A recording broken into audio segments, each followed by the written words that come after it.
welcome back to Easy Language Video. Sekarang kita lanjut untuk pembahasan ke chapter yang selanjutnya. Kalau yang tadi kita membahas chapter 18 itu tentang present perfect tense, sekarang kita ke continuousnya. Jadi itu adalah present perfect continuous tense. Jadi seperti apa sih present perfect continuous tense itu? Kalau di bahasa Inggris kita juga bisa memanggilnya dengan present perfect progressive ya.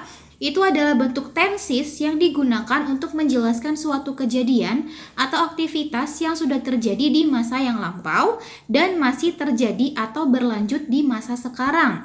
Jadi kejadiannya itu atau kejadiannya itu ya terjadi sekarang, tapi dulu juga sudah terjadi dan masih terjadi sampai sekarang, seperti itu. Contohnya nih, how is it? Seperti ini. Rina sudah bekerja di toko kue sejak tahun 2001. So, Rina itu sudah mulai berjualan di toko kue itu atau bekerja itu dari tahun 2001 dan sampai sekarang masih. Itu jadinya bunyinya seperti ini. Rina has been working at bakery since 2001. Nah, itu berarti kita harus menggunakan yang namanya has, been, dan juga verb sat dan juga verb ing ya. Nah, gitu. Jadi di situ ada rumus dari present perfect continuous tense ya. Kita punya 3. Yang pertama bentuk positifnya yaitu subject, kemudian kita masukkan have atau has tergantung dengan subjeknya. Kita masukkan been, jangan lupa. Lalu kita masukkan verb ing dan juga the rest of the sentence. Kalau formulanya untuk negatif, tinggal kita masukkan not di antara have dan been. Lalu kita masukkan interrogatif. Kalau kita mengubah ke interrogatif, kita hanya perlu memindah have dan has di awal kalimat, kemudian dilanjutkan dengan subjeknya, seperti itu. Nah, ini adalah contohnya. Contohnya ya, kalian bisa lihat semuanya. Jadi, she has been living in Jakarta since 2 years ago. It means, itu berarti si dia itu masih tinggal di Jakarta.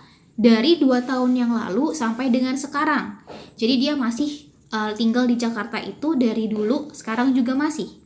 Bentuk negatifnya menjadi she has not been living in Jakarta since 2 years ago. Nah, bentuk interrogatifnya itu menjadi has she been living in Jakarta since 2 years ago. Seperti itu. Jadi kita hanya mengubah has dan subjeknya itu ya ditukar. Jadi has terlebih dahulu kemudian baru subjeknya. I think it's easy, mudah. Kita hanya perlu menambahkan been di antara has atau have, kemudian dikasih verb ing di setelah been-nya, seperti itu. Ini contohnya dan juga bentuk rumusnya juga sudah kita bisa lihat bareng-bareng di modul maupun di video ini ya. Oke.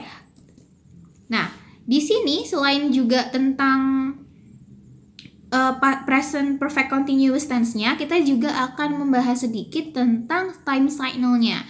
Nah, jadi kalau di dalam present perfect continuous tense itu kita juga harus kasih time signal-nya ya, atau waktunya tuh harus dikasih tahu nih. Jadi time signal-nya di situ tuh kita bisa pakai for, selama, for about, selama, kira-kira, since, semenjak, all the day, sepanjang hari, all a long day, sepanjang hari, forever, a year, selama lebih dari setahun. Jadi kayak itu tuh menjelaskan kalau kejadiannya tuh masih terjadi gitu loh. Dari kapan? Since, for, sejak, seperti itu. I think it's easy, tidak begitu sulit. Kita hanya perlu memasukkan kata-katanya di setiap rumusnya, seperti itu. Oke, saya rasa untuk present perfect continuous tense tidak sulit. Kita bisa lanjut untuk ke chapter yang selanjutnya, chapter 20, untuk membahas tenses yang lebih dalam lagi. Oke, jangan kemana-mana.